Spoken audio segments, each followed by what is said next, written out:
ખેતીવાડી વીજ જોડાણમાં સરકારશ્રીના ધારાધોરણ મુજબ કોઈપણ પ્રકારનું સ્માર્ટ મીટર લગાડવામાં આવતું નથી તથા આ ગ્રાહકને ત્યાં પણ સ્માર્ટ મીટર લગાડવામાં આવેલ નથી અને જે ગ્રાહકને 50,000નું મેસેજ ફક્ત મેસેજ મોબાઈલ થ્રુ પહોંચેલ છે અને તે ટેકનિકલ ખામીના કારણે મેસેજ ગયેલ છે.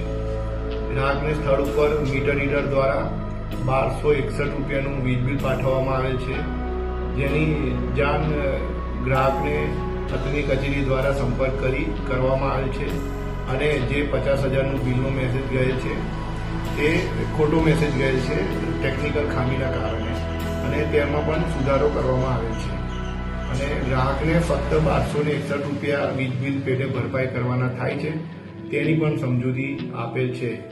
પરંતુ ભૂતકાળમાં આ જે ગ્રાહકના પ્રતિનિધિ છે શ્રી નારણભાઈ ફતેહસિંહ બારિયાનાઓ દ્વારા મીટર રીડર સાથે ઘર્ષણ ઊભું કરેલ હતું. તે બાબતની મીટર રીડર દ્વારા પોલીસ સ્ટેશન જાણ કરેલ હતી અને તેમને મામલતદાર કચેરી શ્રી હાલોલ સમક્ષ રજૂ કરી જામીન આપેલ હતા. તેનો દ્વેષભાવ રાખીને આ ખોટું પ્રચાર કરેલ હોય તેવું જણાઈ આવે છે. ખોટી અફવાઓથી દૂર રહેવું તેમજ વીજ બિલને લગતો કોઈ પણ પ્રશ્ન હોય તો લોકલ પેટા વિભાગીય કચેરીનો સંપર્ક કરવો અથવા તો ટેલિફોનિક તથા ઓનલાઈન માધ્યમ દ્વારા પણ ફરિયાદ નોંધાવી અને તેનું નિરાકરણ કરી શકાય.